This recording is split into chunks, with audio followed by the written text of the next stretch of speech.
We are on the verge of hitting a grim milestone in the fight against COVID-19. The number of lives lost to the virus is nearing 1 million globally, and new hot spots keep popping up.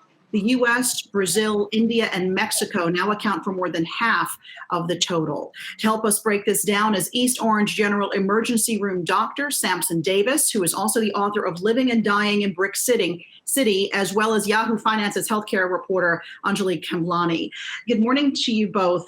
Dr. Davis, are we now experiencing the second wave of the virus that we have been warned about, do you think?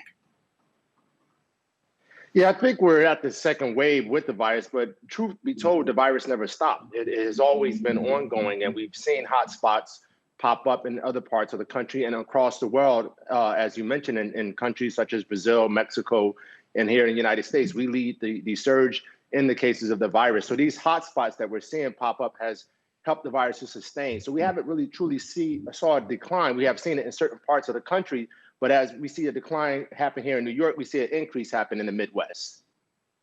Dr. Davis, Anjali here. Looking at the broader picture of what is going on in hospitals when it comes to treatments, some sense of a protocol has been developed with proning, remdesivir, dexamethasone, but we're still waiting to hear about antibody treatments and others as well. And it seems like the vaccine race has sort of sucked the oxygen out of that, and a lot of attention is going on that. What can you tell me about, where we stand when it comes to developing new treatments and the hopes for that as well in the meantime?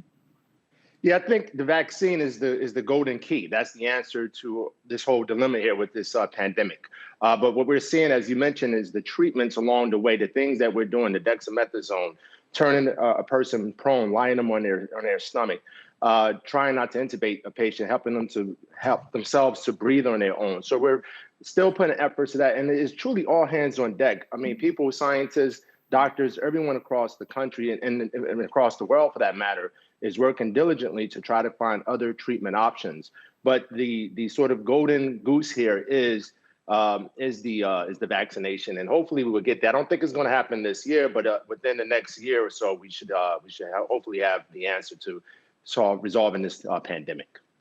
Absolutely. And on the vaccine, there still are questions about the durability of it and whether or not we can stop social distancing and wearing masks, even after that. What are your thoughts on the two that are the front runners right now, being, the burden of a 2-dose and follow up on patients that way? There's a lot of questions about the logistics of this right now. As someone in the healthcare profession, what do you feel about what's your confidence on that? So I think when it comes to the vaccination, we want to believe in something. So who's ever leading the surge, who's ever in phase 3 or leading the charge with the answer with the vaccination, we want to believe in that, obviously, because we want an answer to this situation here. But until we know for sure, 100% confidence that we have something that works in the terms of treatment or cure, for that matter, then we're still working and doing what we have to do. We're still doing things that we need to do for patient care. And so we need all our people to make sure that they still practice the social distancing, which I have seen sort of ease up, wearing a face mask, which is important, and hand hygiene, making sure you wash your hands and sort of make sure you sterilize your hands, obviously, to prevent the vaccination from occurring. Doctor, bring us down to the inside the hospital preparation in advance of a potential vaccine or even treatment. What are you doing today? So, what we're doing now, quite honestly, what we're worried about, to switch gears a little bit, is the flu season. The flu season is upon us, and unfortunately, the flu and coronavirus kind of mimics each other. So we're making sure that we're pushing patients and people to vaccinate themselves and their children. It's very important. If we look at the pandemic, we see a surge in 20-year-olds, or the younger population in our country, sort of keeping the virus going. And so now with the flu season approaching, we have to make sure that we take proper protocol. Every day we offer flu shots to all the employees, to the patients.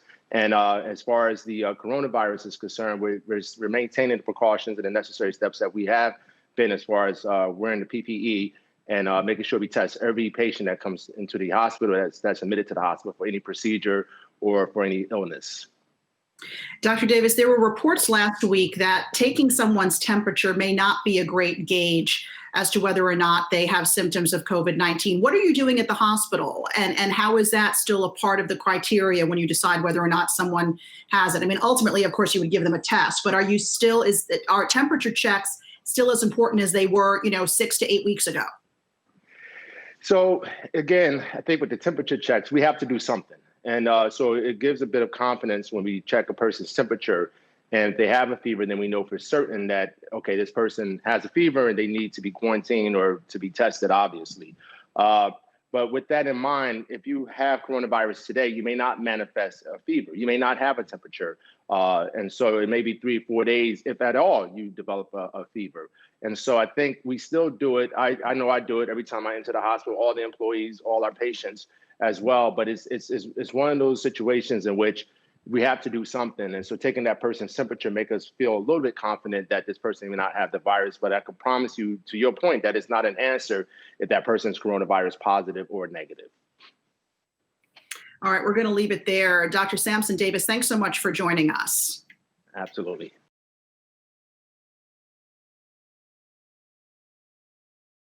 Hey investors, Zach Guzman here. Are you interested in learning more about the markets and getting the latest financial news? Well, then click right here to subscribe to our Yahoo Finance YouTube channel. Get the latest up-to-the-minute market analysis, big interviews in the world of finance, and information on how to manage your money every day wherever you are.